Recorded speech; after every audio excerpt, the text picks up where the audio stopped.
All right, music fans, welcome back. Harmless Dave here, talking about real music in real time for a few real people just like you, just like me.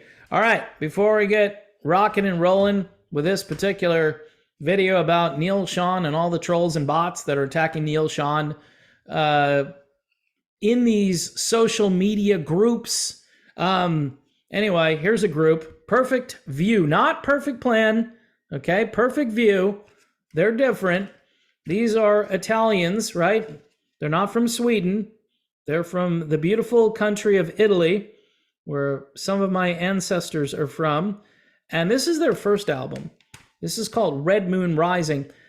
These guys tend to cater to the Japanese market. So you've got an Italian band making music for people in Japan.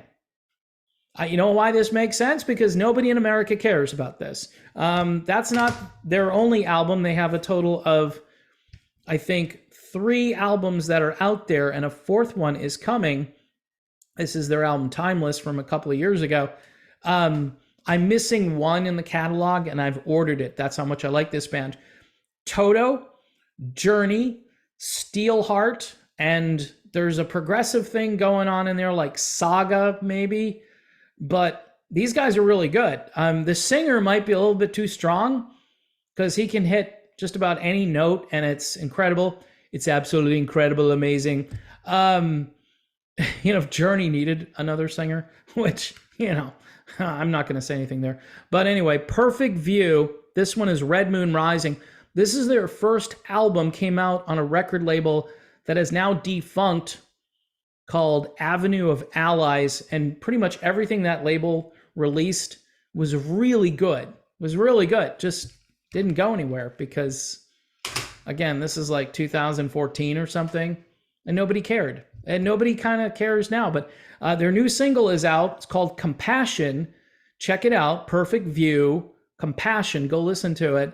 Again, if you're a martial artist and you need a little inspiration, these guys have a whole concept album coming out soon. And, it might be for you. It's not for me. Here's what's not for me. Social media, for the most part. It's a necessary evil. I actually had a Facebook page for a little while for this channel.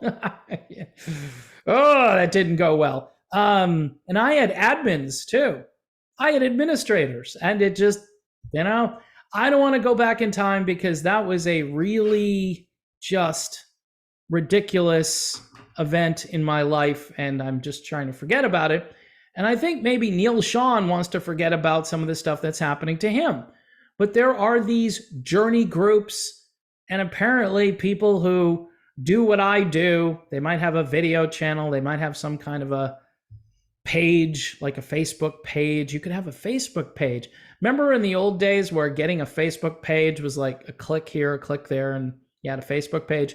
Now it's like they're asking you, who's your firstborn child? And can we get your social security number? And could you plug in your credit card? I mean, it's really nutty now. I mean, it's a big deal. And if you get approved for a Facebook page, you're special. And then everybody just dog piles into the Facebook page. Everyone, or maybe everything. Maybe these aren't actual people. I noticed some interesting tweets. Again, over on Neal Schon's Twitter feed. Here's one of them. And this is somebody, I think, counteracting some of the negativity or one-sided information being presented over on whatever group this is. I don't even know what group this is, but I'm thinking it's Facebook or someplace similar. The tweet says, money was spent. What is not a fact is what is considered band expenses. That's yet to be ruled on. And Neal has almost $500K he's saying is personal. So it's deducted from his pay, increasing John's. I don't know how it increases John's pay, but okay. It's deducted from Neal's pay, but increasing John's. Anyway, see, I'm an equal opportunity observer, okay? They gave so much steam to rumors and let trolls go to town. No moderation. Now, the tweet is only got like 12 likes on it. It's a retweet, actually, by Neal Schon. Interesting that it's only got 12 likes. I wonder if that's been throttled down. Then there's another tweet that only has 11 likes. And it's got, again, it's another Neal Schon retweet. I found that group to have many passive-aggressive posts by admins, and then they dominate commenters when someone praised Neal or defended him or tried to give him the benefit of the doubt regarding the lawsuit. The bleeping admin fueled rumors about Neal's spending. It's a fact, okay? And I guess that one goes back to the other one where it says, it's a fact the money was spent. What is not a fact is what is considered banned expenses. And then even further back, someone else sent this out.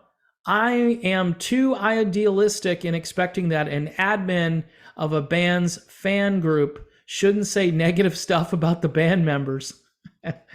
So the accusation is the admin of the band's fan group is saying negative stuff about band members. Group members could be allowed to bring their concerns, but you would always want to respond in a context of support of the members, even in an unresolved conflict. Oh, that was actually pretty good. That's someone by the name of B West 2000. Okay, I'll just mention it. Don't know who they are. That's their handle on Twitter. What I can tell you is this, and this is kind of a no-brainer. This is the world of toxic, okay? But this is how influence works now. You know, influencers. You hear about, yeah, I'm really into this influencer and I'm going to have them come to the White House. The president of the United States has a whole wing in the White House, or, you know, at least a room devoted to influencers. TikTok. Ooh, that's really great, right? And then, of course, you've got companies like Bud Light who are reaching across different demographic boundaries in order to get influencers who are destroying their brand. By the way, I love Kid Rock, man. Did anyone see that Kid Rock video? Holy crap, Batman. I could watch that all day long. That's just some great video right there. And it's the proper response, by the way. I'm down with Kid Rock on that one. So anyway, getting a little off track. Look, Neal Schon, and whatever you want to think about Neal Schon, he's not the only person involved in this back and forth. And so far, I don't think anyone's put any threats on anyone else other than Neal. Like, I watched a video where someone was saying, hey, you know, might have to use the DOJ or something. What? How? Oh boy. So that to me sounds like either an idle threat or possibly a threat that's plausible, because if you've got a link to someone higher up the chain, even though that person appears to be in a lot of political trouble these days, he may still know enough people to create enough chaos where somebody has to be looking over their shoulder all the time. And so I don't think it's paranoid to beef up your security. In fact, I would do the same thing. I'd be like, really? Did you hear what they said? Yeah, it might be time to get some more security, to get a stronger security detail and to lock as much stuff down as possible. They're out on tour right now. That's Journey I'm talking about. I think they were in Wichita the other day. I just find this stuff to be just toxic and soul killing and negative, no matter what side of this you're on, because there's no pure side to this. You can look at the rock and roll lifestyle overall and say, well, what caused all this? Well, these guys spent too much money. Their lifestyles are too decadent. They're not really concerned about the little guy. They're concerned only about themselves. But when one side says, hey, we're representing God, you know, one side says, hey, we're representing God. I think the bar has been raised a little bit when it comes to behavior. because people expect, hey, if you're going to say that, because how many hypocrites have there been over the years, like televangelists who come along, and they say all these things and then they wind up in these huge scandals. And you're like, oh, well, I really believe that they were a follower of Christ. What happened to them? I'm not as concerned about the theology as I'm concerned about, the life. Like, what's your example? You're following who? Because if you're following Jesus, guess what? He told you to take up a cross. And instead, you're taking up a dollar sign instead of a cross. That's basically what's happened here. Yes, give me dollars. And how many ways can we, fleece the flock? I mean, because that's what this is, folks. It's fleecing the flock. So, look, I'm not saying that side is 100% to blame, but when people are in groups that are supposed to be pro Journey, hey, we love Journey. I mean, maybe you could start another group called the Drama of Neal Schon, okay? Or We Don't Like Neal Schon. I don't know if that would be a good group to start. I don't know if Facebook would allow something like that with all that negativity, but look at the amount of negativity in general on pretty much every platform. I'm thinking, so long as it's getting likes and views and it's boosting ad revenue and more people are landing on the page and you could throw a link to some product in there and make some money off of it, they'll allow pretty much anything. And that's really the problem with all of these platforms, including YouTube to some degree. Although, you know what, folks? I'm not responsible for the ads that they run. I'm just happy they're running the ad. When you see the ad, don't think I have anything to do with the type of ad they're running. Just know that I'm here and this is what I do. So if you watch the video and you sit through the ad, that helps me. I'm just putting that out there. And I understand too that everybody needs to make money to a certain degree.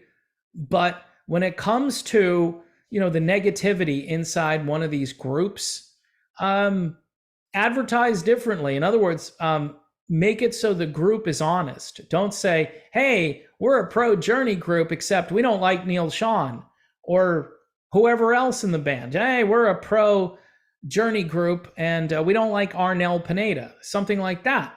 Everyone has a bias and everybody is on a team, and I've tried to stay neutral, but, since I got to look at that video, my brain was like, no, you can't do this.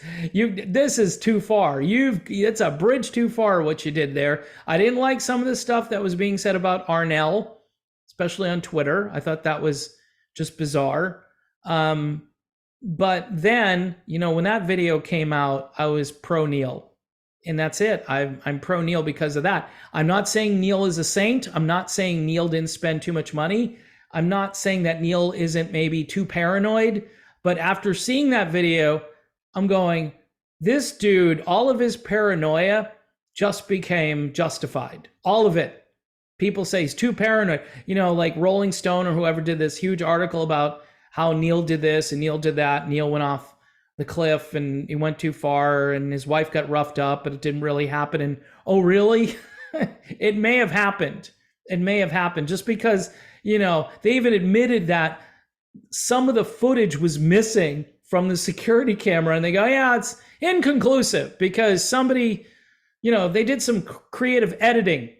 And someone else edited a video lately to take out some of that stuff that I described. It's gone. You can't find it anymore. But someone posted it in its original form. Who cares? I don't know. I guess that's the bottom line. If you're just looking at this from a purely musical, I want to go see the concert, I don't really care about the drama perspective, then this really doesn't matter all that much. But if you're wondering about the state of social media today, I think this is an important lesson because it's so toxic. And these companies, they make tons of money off the toxicity of it. That's one of the things that drives people to these platforms, and people make money off of it. what is it? It's just like the sex will sell and the violence will sell and all these different things will sell. And people don't really care about the content and what it does to people's brains. And the same thing is true when it comes to the Journey saga. I mean, the truth isn't all that important so long as people just keep, going to these sites and gobbling up all of the accusations and the back and forth and the drama. And I think Neal Schon probably wants this to just be over with. I think, whatever his involvement in stirring the pot, which there is some for sure, I'm thinking, I think he wants his band back again. He wanted his band back when Perry left. He got it. And I think he wants his band back again. And I don't know what that looks like. And people will say, well, he's 69 years old, something like that, 68, 69. I mean, how much longer can he do this? Well, it depends. Depends how many times he's been to CVS, right? I'm kidding. Well, I'm not kidding. Anyway, I wish everybody would just get along and that this stuff would go away. But you need two sides that want to work together. And, whoever's accusation is worse shouldn't necessarily win the argument. Those accusations need to be proven, and then the court case has to be heard, and then there needs to be an outcome. So you might want to take your foot off the accelerator a little bit when it comes to just bashing one person over another. Anyway, if you like Journey, which I do, you'll probably dig Perfect View. See how I did that? It's almost like I planned that, because I did. Red Moon Rising, this is their first album. Their more recent album, and there's one I'm missing. This is called Timeless. This came out, I think, like 2018, 2019. And then there's a new album called Bushido, which is coming out very soon, which, again, is really catering to that Japanese market. These guys can play. They can sing. The production value is off the charts. And if you need some music to supplement your Journey collection or your Toto collection or your Steelheart collection, I don't know. Does anyone have a Steelheart collection? I'm thinking you might really like this. So check out Perfect View. Thanks for watching this view. My name is Dave. Don't forget to subscribe to the channel. Please hit the bell for notifications. Like the videos, okay? Even if you hate the video, like the video. Just pretend I hate that guy, but I hit the like button because he said to. No one's going to listen to me. But if you do that, it's helping me. It's helping the algorithm. Apparently, I've got to really stress this stuff, and I don't do it enough. YouTube memberships for $2.99 a month. You get a little photograph that's up there, like a shareholder of the RMO channel. You'll be a shareholder, and that's pretty cool. I'm thinking it's cool. I want my picture up there. Maybe I should become a member, and I'll get my ugly mug up there too. Anyway, folks, thanks for watching. God bless you all, and see you soon.